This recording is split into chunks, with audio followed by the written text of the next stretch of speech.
Maravilha, começou a gravar aqui, então,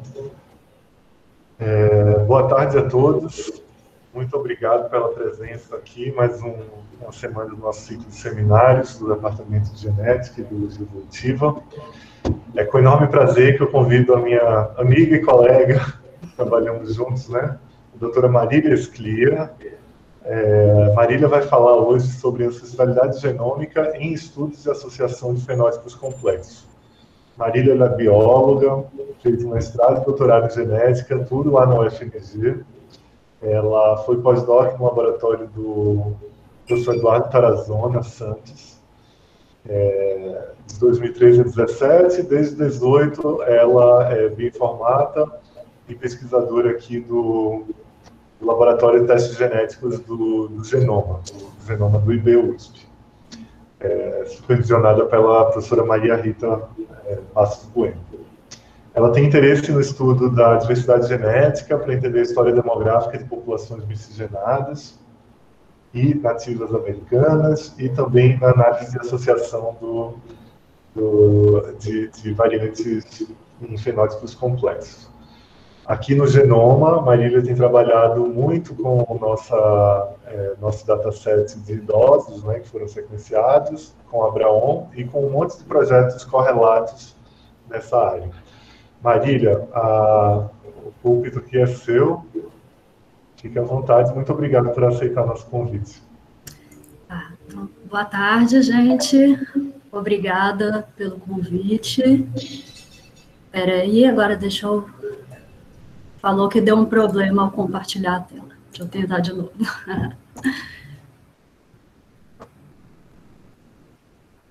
Tá meio demoradinho. Acho que agora vai.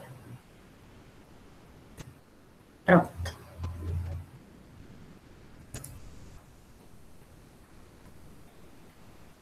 Pronto, vocês estão vendo? Sim. Tá. Se quiser, dá para ocultar essa barrinha e aí fica cheia a tela. Ah, tá bom.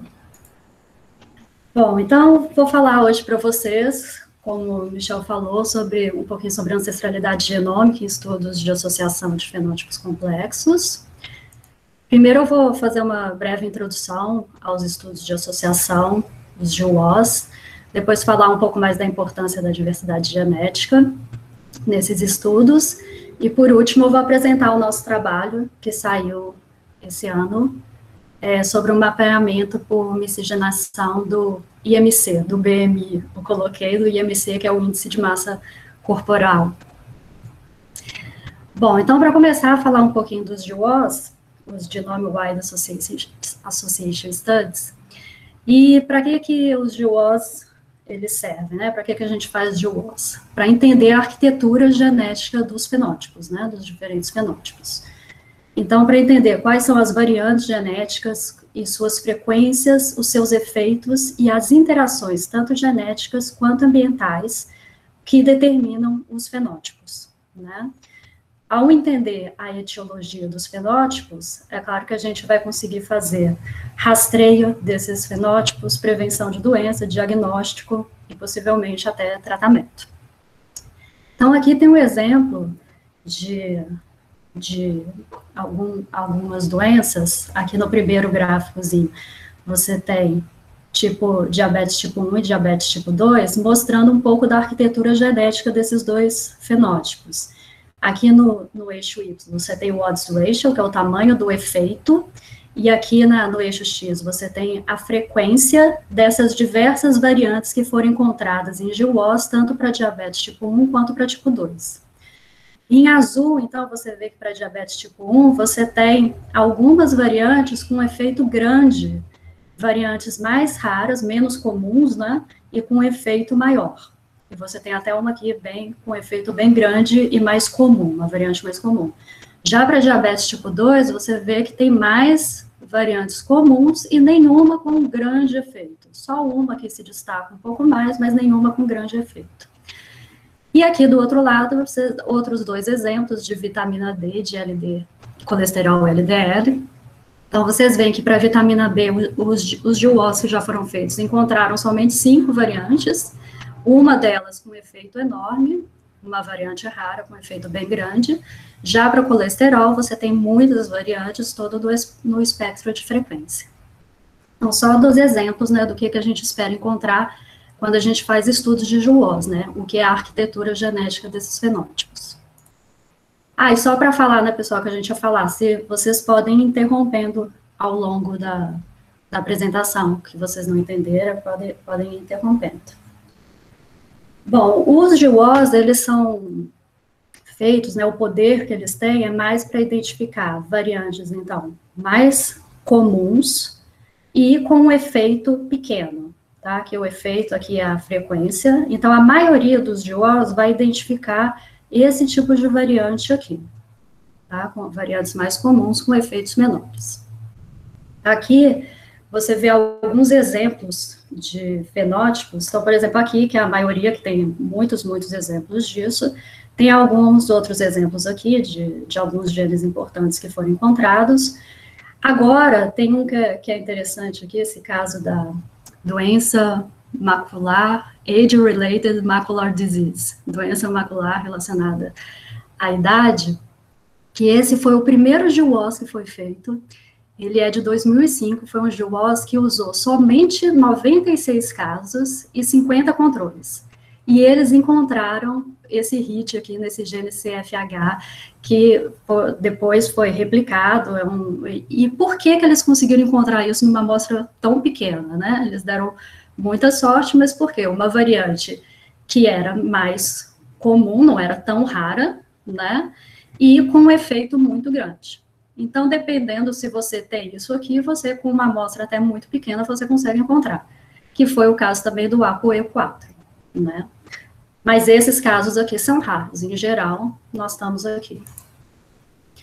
Bom, você tem nos últimos anos, né, um aumento muito grande de amostras, né, nos estudos de JUOS, e tanto com os biobancos, que estão crescendo enormemente, principalmente nos países desenvolvidos, e também com empresas, né, que fazem testes direcionados ao consumidor, como 23andMe, Ancestry, tem vários deles e que está com bancos de dados realmente enormes.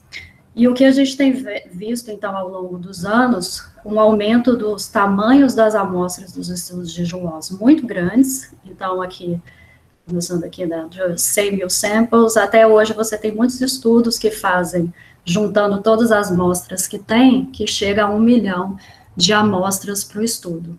E aí você identifica muitos loss.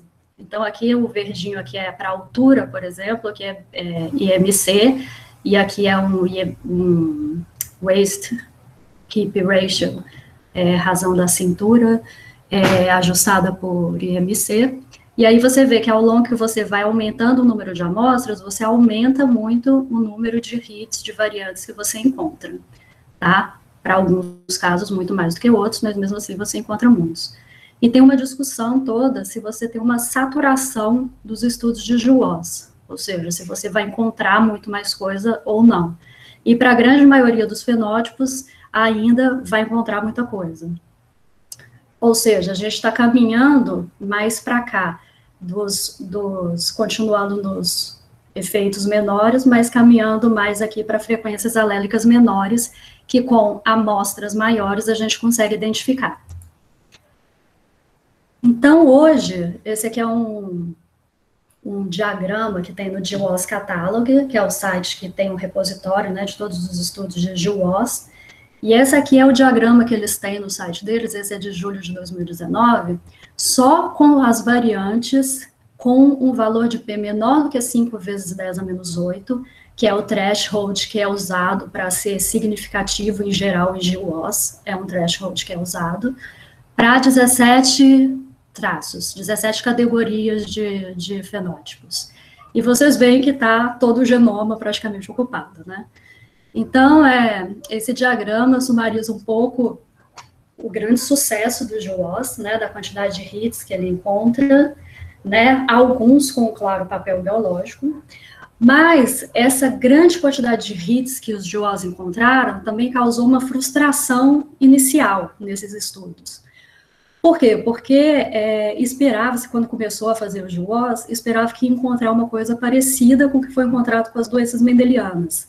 Ou seja, você ia apontar as várias variantes e explicar a variabilidade individual dos indivíduos desses fenótipos complexos com o que fosse achado com o GWAS. E isso não aconteceu. Né? O que aconteceu foi um entendimento maior da arquitetura genética dos variados fenótipos, alguns poucos hits com claro papel biológico, mas a maioria dos hits, eles não têm esse papel biológico claro, tá? Mas isso hoje já é entendido de uma outra maneira, mas no início causou uma frustração inicial, o que ficou conhecido como herdabilidade perdida. Inclusive, com as amostras cada vez maiores, você está aumentando, inclusive, essa herdabilidade resgatada pelos GWAS também. Então, os GWAS continuam sendo um sucesso desde quando ele começou em 2005, né? Você tem, assim, muitos estudos todos os anos, e aumentando as amostras e com meta-análise. E tem coisas... consequências, né, dos estudos de GWAS hoje, acho que hoje é o que é mais conhecido, que são os scores de risco poligênico, que hoje está todo mundo atrás disso, né, como que todas essas variantes dos fenótipos complexos, se em conjunto elas conseguem predizer o risco de você ter ou não uma doença, ou de você ter ou não uma determinada característica. Então, isso hoje está começando a ser, há alguns anos, começando a ser estudado e é bem interessante, uma aplicação dos GWAS. Só para dar um exemplo também em alguns poucos casos, né, de GWAS, que realmente você tem um papel muito claro, assim, do papel biológico, e um desses estudos é muito legal, que saiu, acho que em 2020, está aqui, que é uma aplicação de um GWAS de 2007, que encontrou uma associação desse gene BCL11A associado com a hemoglobina fetal em pacientes de beta-talassemia. Então, o que acontece? A beta-talassemia e a anemia falciforme apresentam uma grande heterogeneidade fenotípica. E já sabia de, sim, um nível alto, não sabe muito bem por que dessa heterogeneidade, mas uma coisa que se via nos estudos é que um nível alto de hemoglobina fetal melhorava a doença. E então eles fizeram GWAS em sardenhos com 4.000 indivíduos e encontraram esse HIT a 10^-35, um HIT super significativo nessa população. E também replicar esse estudo numa população de anemia falciforme com 1.400 indivíduos. Tá? Então, eles encontraram isso. E aí, ano passado, você tem, então, uma aplicação disso, um silenciamento genético desse gene para tratar a anemia falciforme. Tá? Então, esse é um resultado super bonito de GWAS, né, que é um papel biológico super claro, que ainda deu uma aplicação. Agora, quer dizer, começando, né, mas está um bom caminho, vamos dizer assim. Agora, só para colocar também essa questão dos muitos sinais ao longo de todo o genoma, sem um sentido claro biológico, tem muita gente levado, muita gente também a pensar em outros modelos para explicar como essas variantes genéticas estão resultando nesses fenótipos, tá? Então, procurando tanto outros modelos teóricos, quanto mais o papel, pensando menos nas variantes específicas, mas mais em regiões, genes, para tentar entender esse papel biológico dessa arquitetura genética que os GWAS têm revelado.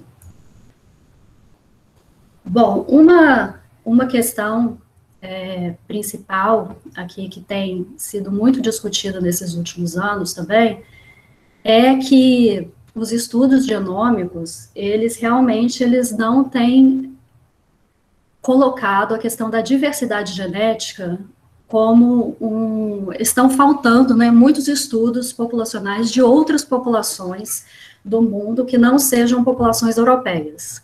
Tá? Então, esse foi um artigo que saiu em 2016 na Nature, que foi emblemático, sim, porque mostrou uma discrepância muito alta nos estudos genéticos de populações não europeias para populações europeias, e desde então você pode ver que está tendo um esforço maior de, pelo menos, mostrar essa discrepância e a importância dessa diversidade genética para os estudos de associação. Aqui, então, você pode ver bem isso, que é o tanto de indivíduos que estão incluídos nos GWAS, em milhões, e aqui você tem os anos. E aqui você tem essa barrinha aqui do lado, que é a população global, o tamanho da população global em milhões. Então, você vê, por exemplo, que os europeus aqui, né, a representação deles nos estudos de GWAS em indivíduos é muito maior do que a representação global deles, né, e isso é verdade, então, para os europeus e é o inverso para os outros, né, então, os asiáticos é menor do que a população, os africanos, os hispânicos, nós estamos aqui, né, você vê a nossa representação nos GWAS é bem pequenininha. E aí, nessa figura do GWAS Catalog, mostra isso bem, então, que você tem, então, os indivíduos representados, então, 78% dos indivíduos que estão, os estudos que estão depositados no GWAS Catalog são de origem europeia, os não europeus são 4%, tá, somente, asiáticos 11%, e aqui está, ó, hispânico ou latino-americano 1,3%. E aí, ao mesmo tempo, você vê, quando você vai olhar as associações que tem no banco, você vê que tem um enriquecimento dessas populações não europeias. Então, por exemplo, aqui no caso dos latino-americanos, você responde a 4% dos resultados das associações encontradas. Então, o que isso significa, né? Que como tem muito pouco estudo disso, dessas populações, quanto mais você estuda, você está encontrando mais associações novas, né, em relação aos europeus, tá? Esse site aqui, ele é bem legal, é um site de GWAS Diversity Monitor, que ele acompanha, ele tem uma atualização, não sei se é mensal, mas ele tem uma atualização bem legal, assim, toda vez que o GWAS Catalog, eu acho que ele atualiza, e ele atualiza também. Então, é um monitor da diversidade do que está no GWAS Catalog. E o que a gente vê é isso, apesar de todo o esforço de colocar a questão da importância da diversidade genética, o que a gente vê é que a gente está tendo um pequeno aumento nas outras populações, a gente tem um pequeno aumento, mas não se compara ao aumento que está tendo cada vez mais das populações dos países desenvolvidos, né? Então, ainda você tem uma falta desses estudos muito grande ainda, muito, muito grande.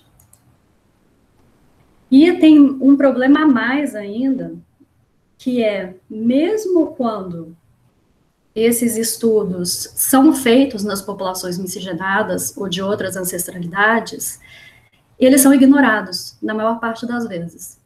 Então, tem um exemplo aqui, foi escrito uma carta para Nature, ano passado, do grupo do Simon Gravel, pedindo, então, chamando atenção para esse fato e pedindo para não ser ignoradas essas populações de minorias.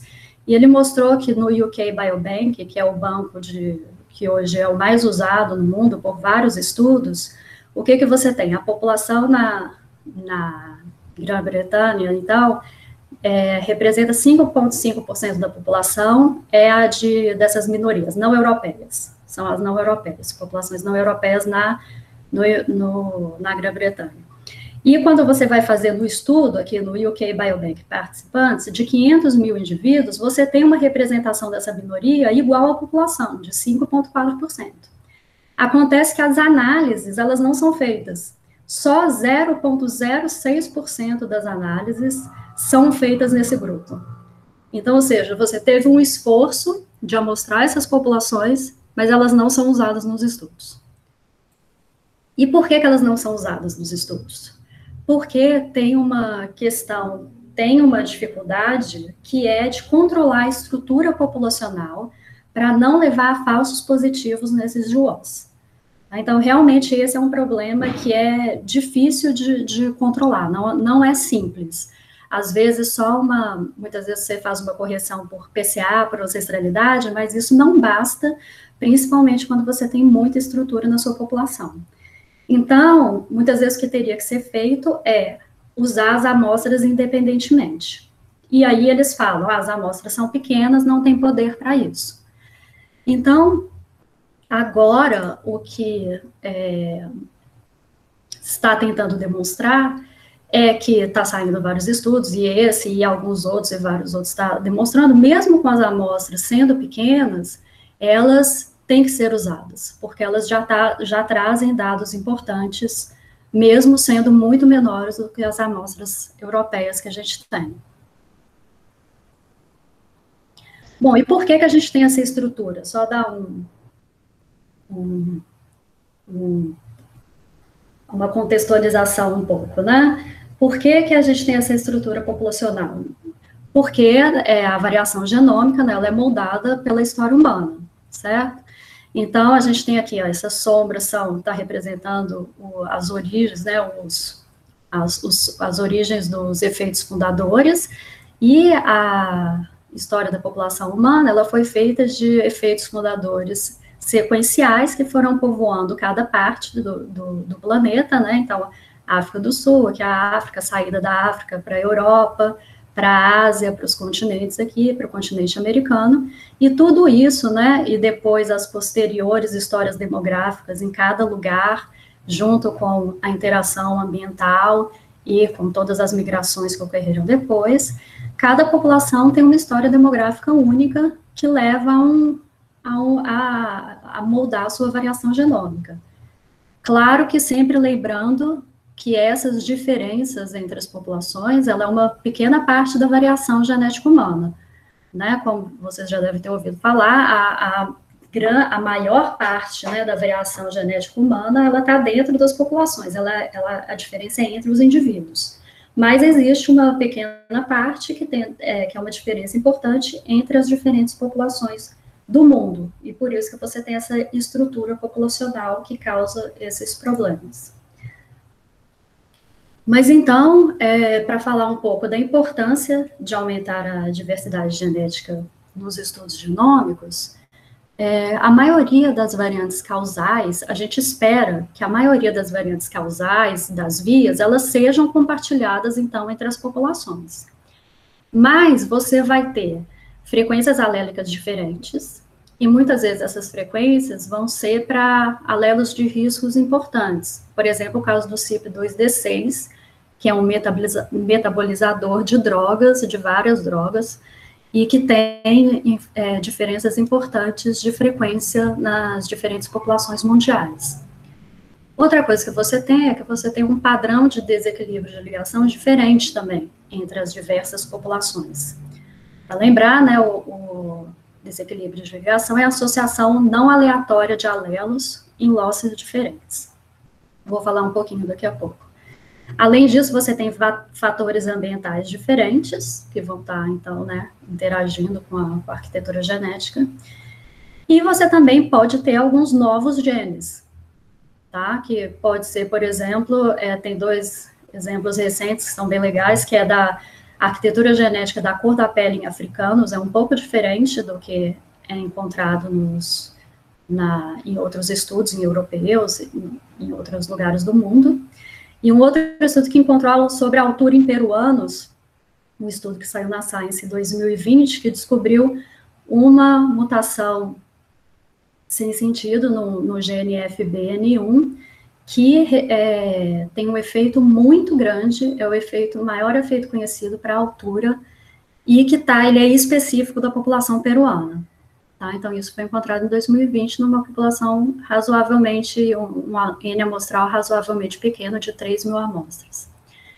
E também você pode encontrar variantes novas, que foi o caso que eu vou mostrar que a gente encontrou, por exemplo, associada ao IMC.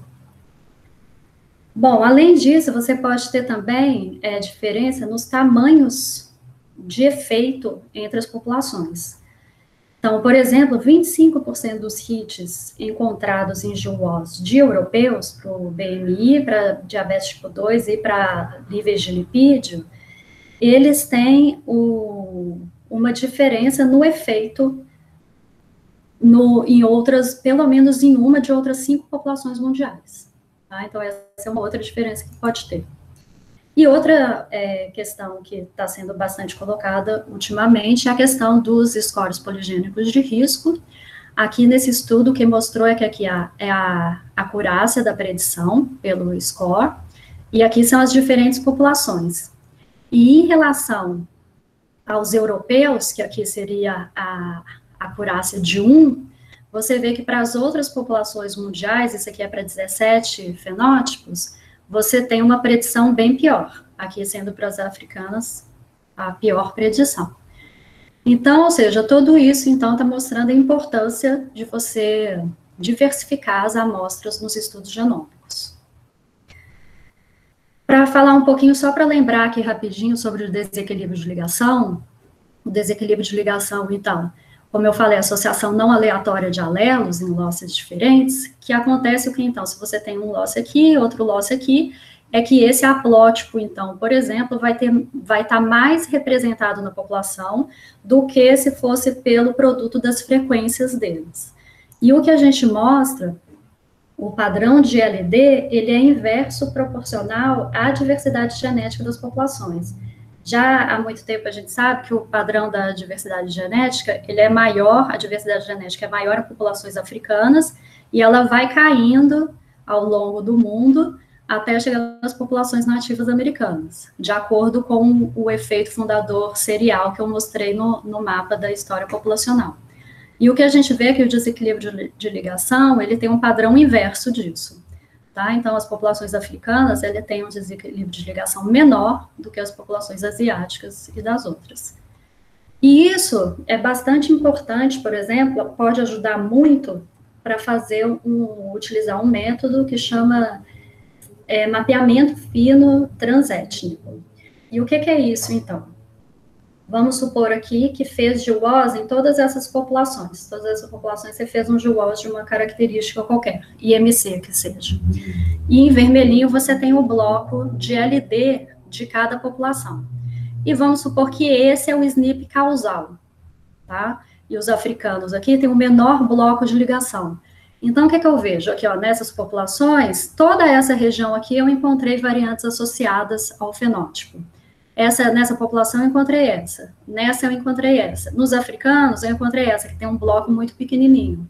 E aí, quando a gente faz a sobreposição desses blocos de LD que foram associados ao fenótipo, a gente consegue chegar à variante causal. Ela está aqui nessa região, tá? Eu sei que ela não está aqui nem aqui. Por quê? Porque a gente, para a maioria dos fenótipos, a gente acha que vai compartilhar a mesma variante causal nas diversas populações, pela nossa origem recente comum. Bom, tem vários e vários estudos, então, que está saindo ultimamente sobre a importância de utilizar essas diversas populações e como que elas têm melhorado tudo que a gente estuda, tá, nos estudos de associação. Saiu uns dias atrás, que uma meta-análise muito grande da arquitetura genômica de traços glicêmicos, e, por exemplo, para dar o exemplo deles, eles descobriram 24 loss a mais do que se o estudo tivesse feito com o mesmo N, mas somente com europeus.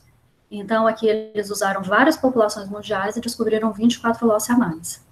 E eles descobriram também 80% dos loss não tem heterogeneidade entre as ancestralidades. Tá? Então, como a gente falou, a maior parte não tem, mas tem uma parte que tem. Né? E ainda eles conseguiram, fazendo esse mapeamento fino, eles conseguiram também diminuir grande parte das regiões onde devem estar essas variantes causais.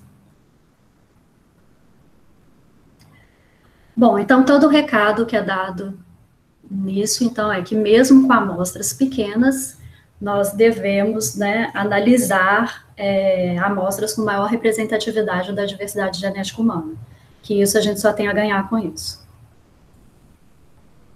Então, agora eu vou apresentar o trabalho que a gente publicou esse ano, que então a gente fez dos métodos usados para a gente aproveitar essa informação da ancestralidade, que chama mapeamento por miscigenação.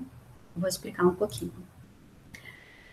Bom, então, as populações miscigenadas, né, como nós somos, ela tem um componente a mais, então, de complexidade, né, que ela não só, então, tem as histórias diferentes das populações, como tem a miscigenação posterior dessas diferentes populações parentais, né.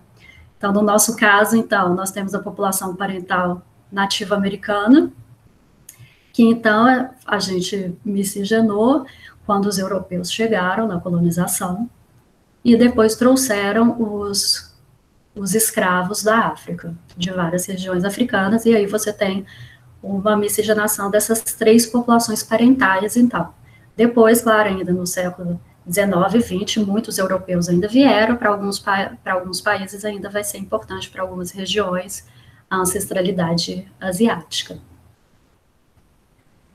Então, a gente pode pensar a ancestralidade dos indivíduos miscigenados em alguns níveis. Então, pensando no nível individual, a gente pode estimar a ancestralidade individual, por exemplo, na população brasileira. Então, o indivíduo 1 aqui, então ele vai ter, a gente consegue estimar isso. Qual é a porção do genoma dele? Ele tem 19% de africano, 64% de europeu e 17% de nativo americano. Então, a gente consegue fazer essa estimativa individual da ancestralidade, e aí a média, então, de todos os indivíduos da população, você vai ter, então, a ancestralidade média daquela população. E, além disso, você consegue estimar, foi um desenvolvimento posterior, você consegue estimar a ancestralidade dos segmentos de do seu genoma. Então, cada pedacinho do nosso genoma, a gente consegue identificar se ele tem uma origem africana, nativa ou europeia. Para falar um pouquinho mais sobre isso, então, como que acontece esse mosaico dos nossos cromossomos miscigenados? Então, a gente tem primeiro, então, as nossas populações parentais, né, que era toda europeia, toda africana, toda nativa americana, e ao longo das gerações, então, você vai tendo o processo de recombinação, que vai misturando os diversos segmentos. Então, quanto mais gerações passa, mais fragmentados ficam os seus segmentos de uma ancestralidade, vai ficando mais em forma de mosaico. E o mapeamento por miscigenação usa isso, vou explicar como. Então, ele é um método, o mapeamento por miscigenação, um método para identificar, então, variantes associadas a uma ancestralidade específica, né? E aí, ele tem 2 grandes vantagens. Uma é que a gente pode focar na parte não europeia, né, que é a que está faltando os estudos, então a gente pode focar nisso. E, além disso, ele tem um poder estatístico maior, tá? Então, o que acontece? No GWAS, a gente testa a associação entre o fenótipo e o genótipo de cada marcador, de cada variante. Em geral, você tem um teste aditivo, um modelo aditivo é o mais comum, então tá aqui, o que eu faço eu tenho aqui é o fenótipo, aqui o meu genótipo azinho, azinho, azão, azinho, azão, azão. Então, eu tenho aqui os meus indivíduos, azinho, azinho, azão, azinho, azão, azão. E eu tenho, então, eu faço uma regressão linear nas médias, e o meu teste é o teste da hipótese nula, que a slope aqui vai ser igual a 0, né, que eu não vou ter diferença entre isso. No admixture mapping, a gente faz o teste de associação entre o fenótipo e a ancestralidade local, a ancestralidade de cada marcador, de cada variante. No caso, na verdade, não vai ser de cada variante, vai ser de cada segmento, mas é isso. Então, o que eu tenho aqui? Eu tenho o meu segmento lá, que não vai ser africano, não vai ser africano, então é 0 africano, que vai ser um africano e outro não africano, então um africano, e africano, africano, 2 africanos. E eu faço o mesmo teste, então eu faço a regressão aqui. O que acontece, então? qual que é a ideia? Se você tem aqui, então, casos e controles, você tem ancestralidade genômica parecida nos dois, casos e controles. E aqui, se você tem em amarelo aqui, é o locus da doença, ou seja, aqui nesse locus você tem uma variante que é associada à doença. O que vai acontecer? O verde escuro é a ancestralidade local de uma população africana, o verde claro é a ancestralidade local europeia. Tá? Então, esse aqui é o mosaico dos indivíduos miscigenados, cada indivíduo. O que acontece, então, nos casos, aqui nesse locus, eu vou ter um pico de ancestralidade africana, tá? Que vai mostrar, então, é isso que o mapeamento por miscigenação está buscando, é esse pico de ancestralidade africana, por exemplo, que está ligado a essa doença.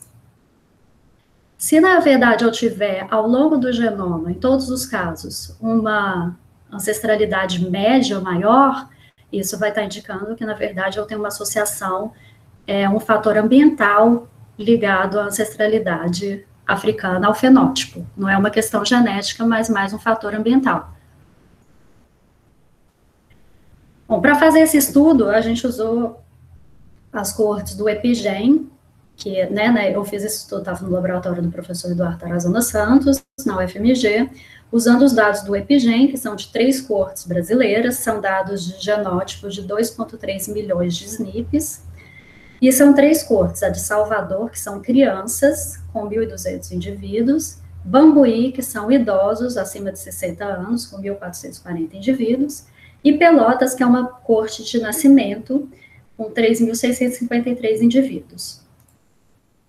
Esse estudo saiu em 2015, que tem a análise dessas populações, a história demográfica delas, e a população de Salvador, ela tem uma ancestralidade africana maior, de 52%, europeia 40%, e Bambuí e Pelotas têm uma ancestralidade europeia maior nessas populações. Bom, o IMC, vocês já devem saber, o peso dividido pela altura em metro quadrado. A OMS, ela classifica sobrepeso como IMC acima ou igual a 25 kg metro quadrado, obesidade acima de 30 e obesidade mórbida acima de 40. E a prevalência da obesidade, ela é maior em afro-americanos e menor em euro-americanos.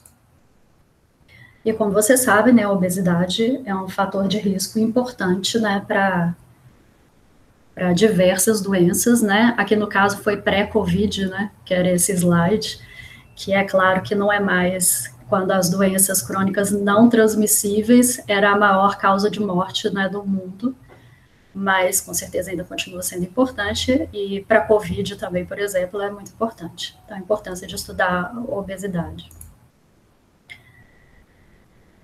Claro que o fator social é o mais importante aqui para essas diferenças, mas para colocar isso. Bom, o IMC é um fenótipo complexo, com fatores ambientais como componente principal da variância individual, mas os GWAS de IMC, eles já encontraram mais de 1.000 variantes genéticas de risco, com IMC mais alto. Isso aqui é uma figura tirada do DANCE, que é um programa do LDGH, e é o seguinte, cada bolinha dessa é uma variante que foi encontrada no GWAS Catalog como associada ao IMC. E a cor disso, mais vermelhinho é que é a frequência mais alta em determinada população, aqui, por exemplo, é a população africana. Então, vermelho é que tem uma frequência alta, e aí, quanto menos vermelho, mais branquinho é que tem a frequência mais baixa. E você pode fazer isso para algumas populações que tem lá no DANCE, para vários fenótipos, todos que tem no GWAS Catalog tem lá.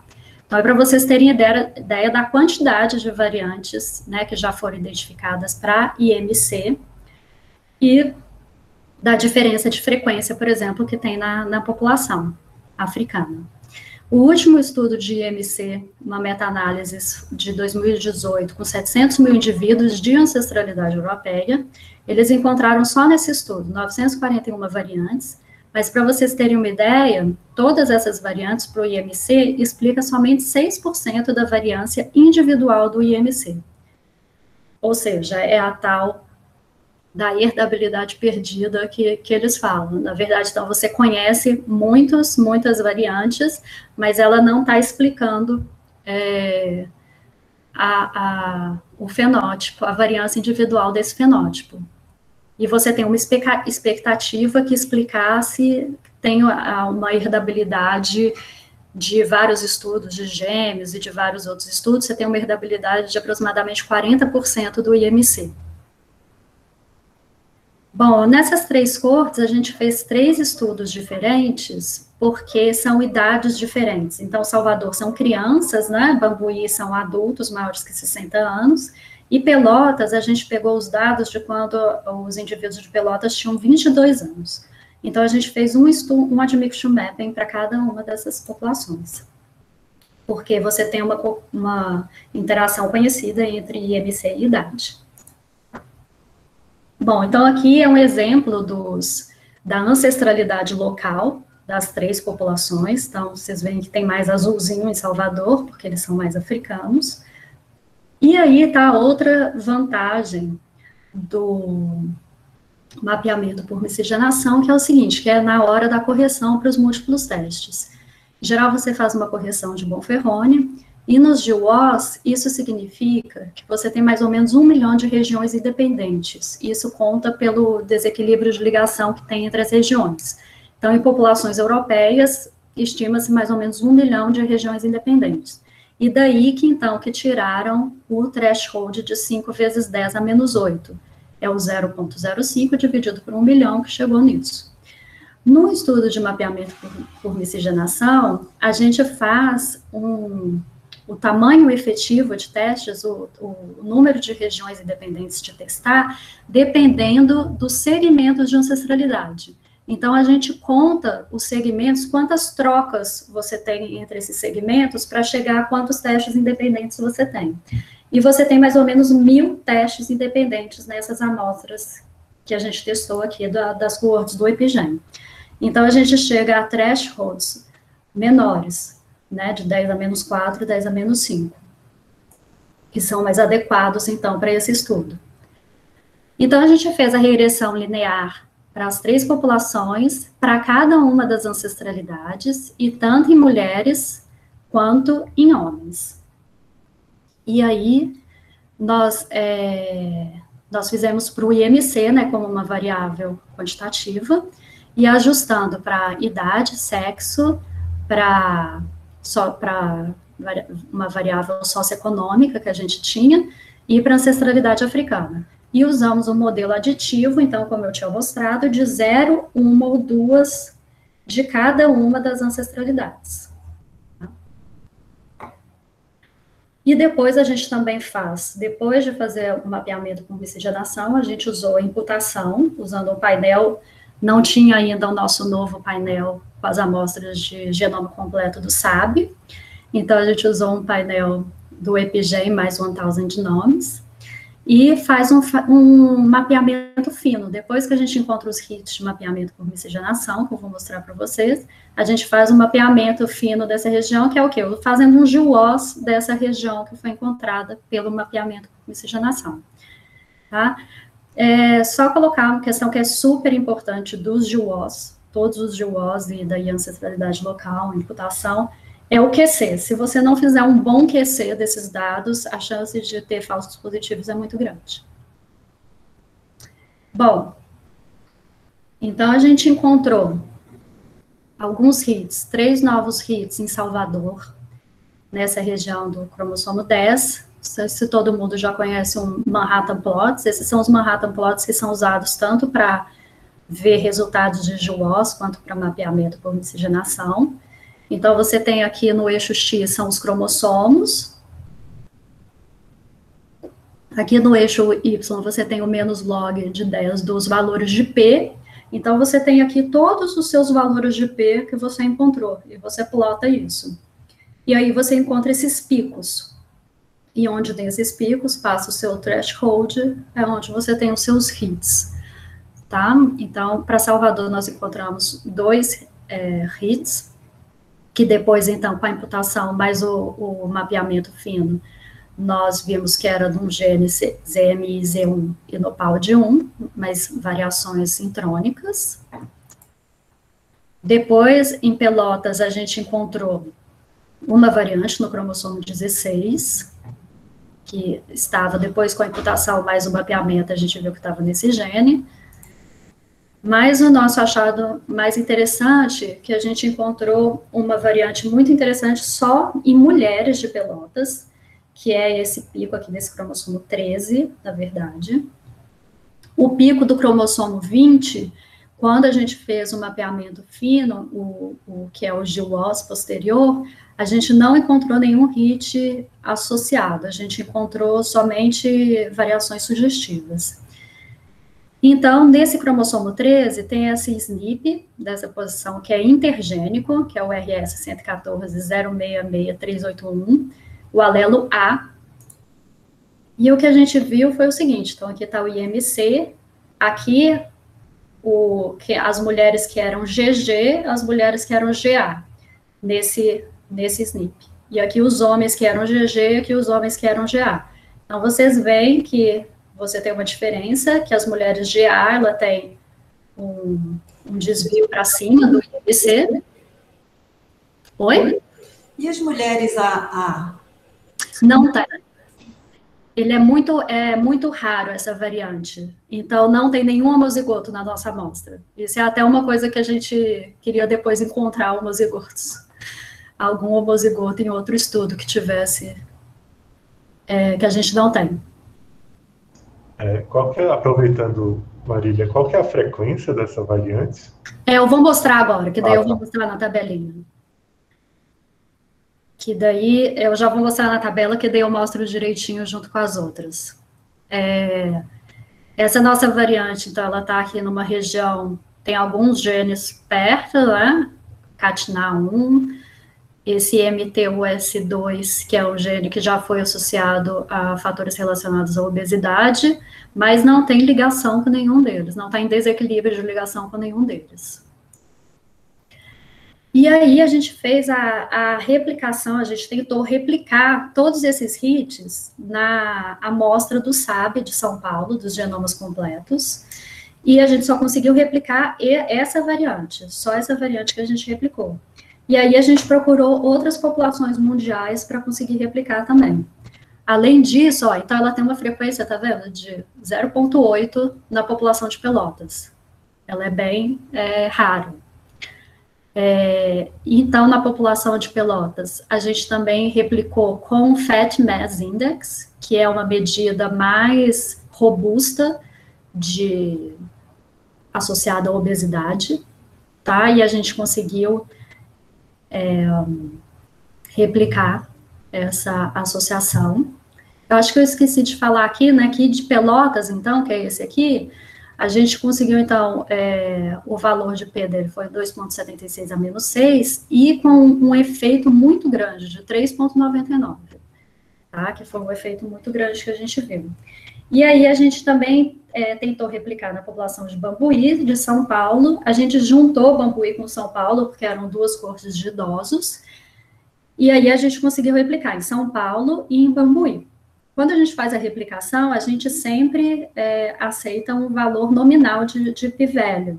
E, normalmente, quando você vai replicar, você não precisa ter um valor tão alto. Aqui a gente fez isso. Inclusive porque a população é menor. Mas, e essa replicação em São Paulo foi importante porque a gente fez nos genomas completos, então, ou seja, não foi imputado. Que isso é uma coisa importante que eu esqueci de falar. Essa variante foi uma variante imputada. E a imputação, ela tem seus problemas, principalmente quando é uma variante muito rara. Então, a gente tem uma confiança, você tem uma medida de confiança nessa imputação, e ela tinha uma confiança alta, tá? E tinha alguns outros controles de qualidade que a gente fez, mas a gente conseguir isso num dado de genoma completo, sem um dado imputado, isso é bem importante, porque aumenta a confiança no nosso resultado.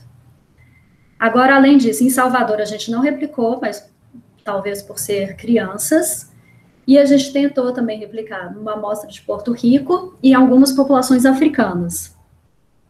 E aí eu vou mostrar para vocês aqui, individualmente nesses estudos, a gente não replicou esse resultado.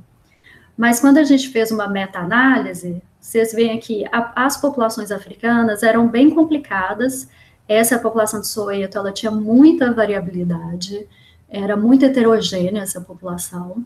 E essa outra população que aqui, African Populations, ela tinha muitas pessoas com pouco peso, abaixo de 20. Muitas pessoas. E tinham poucas pessoas obesas. Tá? Então, esse era um problema também, que pode explicar, talvez, isso, essa diferença da distribuição do IMC nessas populações.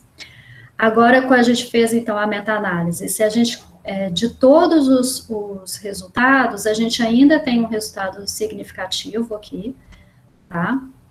Com um efeito razoável ainda, de 0,59, e se a gente faz só nas populações miscigenadas, a gente tem ainda um resultado de meta-análise ainda maior, né, com um efeito maior e com uma força maior. Para mostrar aqui, então, ó, na nossa população, em Pelotas, ela tinha uma frequência de 0,8, e na população europeia, essa variante tinha uma frequência de 0,4, né? Então, ela é muito rara mesmo na população europeia, mais rara ainda. Já nas populações africanas, do oeste africano, ela tem uma frequência de 2, 3%, mas ela é ausente no leste da África. Então, nos estudos, você vê, com europeus, seria mais difícil ainda você encontrar essa variante, ainda mais você fazendo um GWAS sem ser pelo método que a gente fez, que foi, primeiro, então, você pegar pelo mapeamento por miscigenação e depois fazer o mapeamento dessa região específica. Então, chamando a atenção para alguns pontos, então, que tem um efeito, né, realmente muito grande, e parece que esse efeito muito grande, ele está associado com o quê? Que mais ou menos 15% das portadoras do alelo de risco, elas têm obesidade mórbida, tá? Então, isso a gente encontrou tanto em Pelotas, quanto em Bambuí, quanto em São Paulo. Então, isso explica um pouco o porquê de um efeito tão alto. E a gente procurou, né, evidências funcionais dessa variante, elas estão localizadas no CTCF Binding Site, e contém alguns binding sites para interação de histona dessas proteínas, tá? Mas isso é só uma indicação, né, de alguma coisa. E queria chamar a atenção aqui, né, que a população de Pelotas, ela é de 16% africana.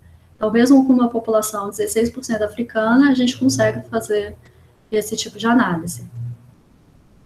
Só para chamar a atenção, né, que eu acho que é sempre bom, tem muitos estudos na mídia, né, sempre está se falando muito desses estudos, que no caso da obesidade, os fatores ambientais, eles são os mais determinantes no desenvolvimento da obesidade, e além disso, né, que ter uma base genética e identificar essa base genética, né, ela não significa que o fenótipo não pode ser mudado, né, sempre importante lembrar disso também.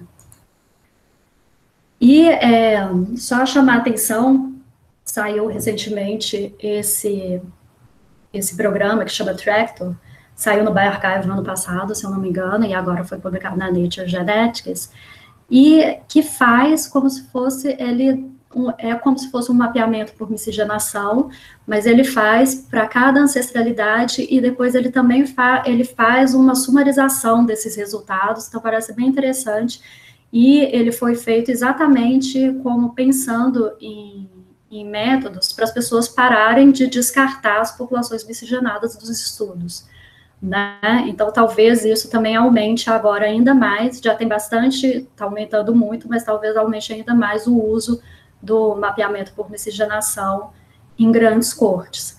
Só uma coisa sobre isso, né, que é interessante também, que isso é muito comum mesmo, se você participar de consórcios, várias vezes brasileiros, por exemplo, participam de consórcios para alguns fenótipos, e essas amostras, elas são descartadas, porque participam e depois, na hora de fazer o controle de qualidade, as pessoas descartam, porque não dá para fazer.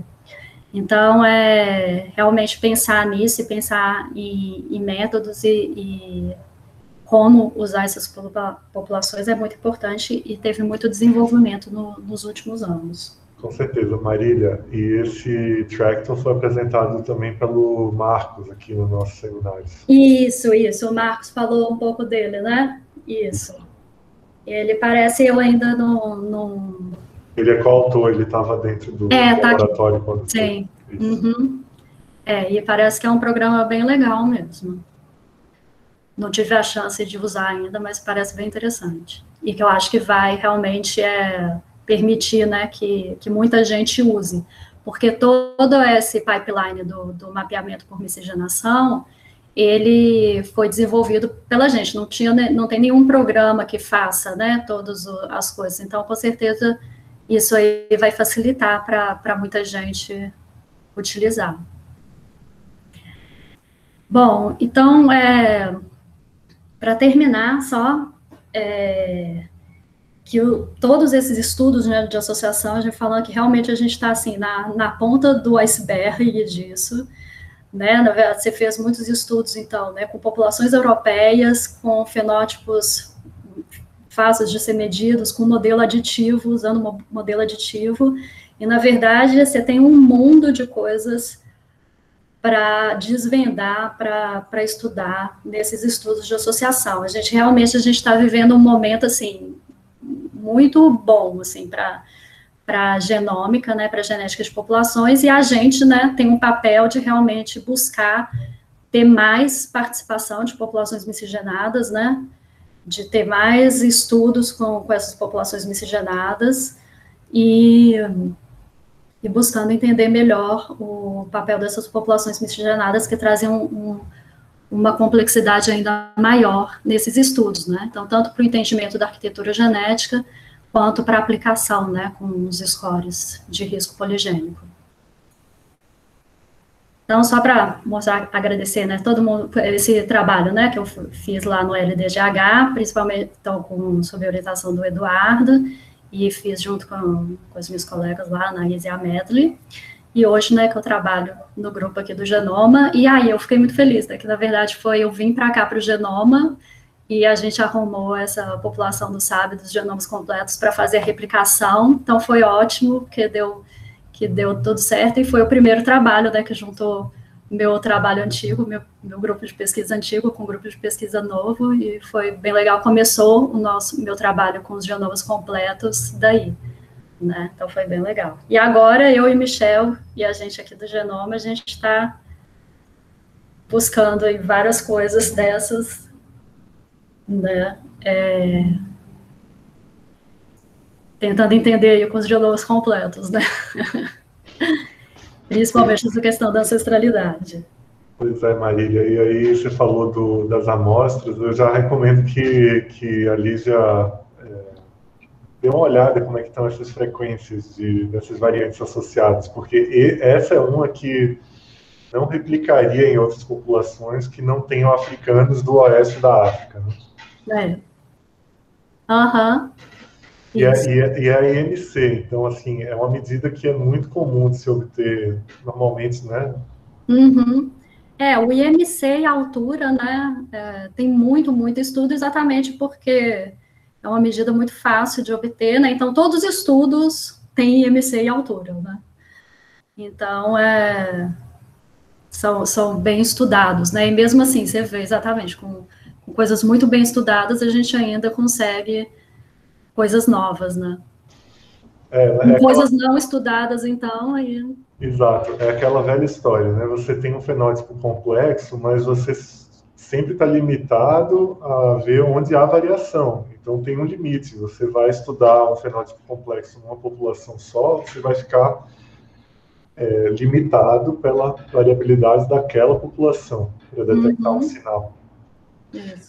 Marília, tem perguntas aqui, na verdade eu dei uma respostinha baseada no que você já tinha colocado. O professor Sérgio Mattioli pergunta se a região poderia estar com uma região de modificação epigenética, porque existem os dados daquele escape, né, de alguns genes que escapam o reset da inativação, da metilação, e viram isso em descendentes de sobreviventes da Segunda Guerra.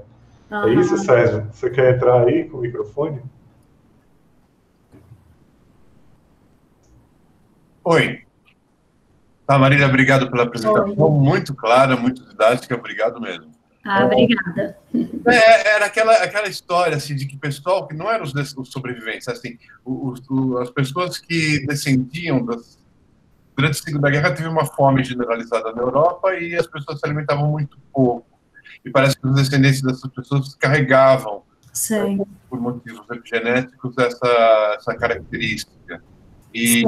Então, e aí chamou atenção aquela questão que você levantou da idade das amostras, que era relevante para os resultados, se não teria algum... Assim, na verdade, a questão é mais como que você, com um estudo de GWAS, poderia abordar essa questão de efeito genético? Na verdade, eu seria mais buscando se já tem anotações desse tipo mesmo, né? Se nos diversos bancos, se já tem algum tipo de anotação desse tipo, nas regiões próximas, né? Ou que esteja em desequilíbrio com isso. Realmente, assim, para essa região, a gente não encontrou nada. Nesse sentido, a não ser, né, dessa questão que é uma região que nem o Michel falou, né, que está sujeita à modificação de estonas. Mas eu não sei, esses estudos de epigenética, eles evoluíram bastante, né, nos últimos anos, né? Mas eu realmente não sei como tá, assim, para fazer estudos novos disso. Obrigado. Imagina. Eu tenho uma pergunta, Lígia. Você tem alguma pergunta? Não? Marília. Eu só dar os parabéns, Marília. Lindo trabalho. Obrigada. Muito bacana mesmo. Deu uma trabalheira, né? Porque os resultados começaram a sair já tem um tempo. E aí era sobre isso que eu queria perguntar. Você falou sobre validação em populações africanas. O quanto tem sido difícil encontrar parcerias em genômica populacional em populações africanas? Porque eu vejo que alguns grupos nos Estados Unidos entraram com força, né, nessas parcerias do H3 Africa, a própria Sarah Tiscoff, né? Sim. Ela vai muito. Eles, acho que trabalho de muitos e muitos anos, né, que eles estão fazendo para chegar numa colaboração, né, maior, né? Porque não é fácil. A gente começou, esse grupo que a gente colaborou africano, eles tinham várias populações, inclusive. Mas aí, cada população, ela tem uma dificuldade, né, de você usar. Então, acabou que a gente pôde usar uma delas. E a população das africanas, ela é da Sara, inclusive. Uma é de um grupo da África do Sul, de Soweto, e a outra é da Sarah Tiscoff. Mas eu acho que na verdade eles estão conseguindo agora porque são muitos anos tentando. Assim, são muitos anos, né? Então eles estão fazendo várias parcerias mesmo, né? Indo gente para lá, troca, né? De pessoas do laboratório, divisão de coordenação de projeto. E aí está começando a dar frutos, né? Mas é difícil, é fácil. E não é trivial, porque a gente está falando de uma variante que está ali na borda do que é comum, do que é raro, né, que é 1%. Então, para você ter um grupo de indivíduos, nem que sejam heterozigotos, que dê estatística na comparação, na estratificação, você já tem que ter 10, 15, 20 pessoas nesse grupo. Então, a gente está falando de, no mínimo, 1000 casos sequenciados. E no nosso caso, que a gente viu essa questão da obesidade mórbida ainda, né? Então, a gente viu que tem essa diferença aí entre as populações também, dessa distribuição. Então, tem essa questão ainda. Pois é, e não dá para descartar a interação dessa variante com condições brasileiras, né, nesse caso. Não dá para descartar, né? A gente não, porque é isso, né? Que a gente falou, a gente está começando a entender, né? Pois é. Essas coisas, né? Não dá para descartar. Pois é. Maravilha. Gente, mais perguntas?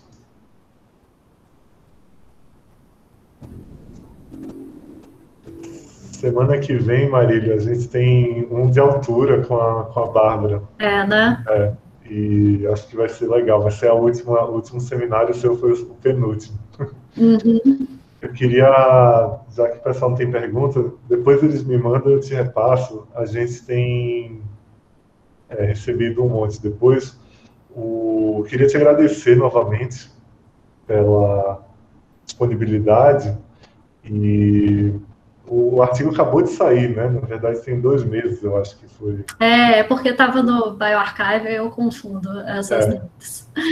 Mas é muito bom, porque é isso, viu, Lígia? A gente tem, assim, todos os argumentos na mão, só aguardando as contribuições financeiras para seguir os projetos. Não falta exemplos, realmente, né, da importância de ter mais diversidade genética, realmente tá... E a gente tem muita coisa para fazer ainda, né? Muita coisa. Pois é. Então, muito obrigado, Marília. Obrigado pela presença de todos. Obrigada, pessoal. Gente, vou parar de gravar aqui. Boa semana para todo mundo.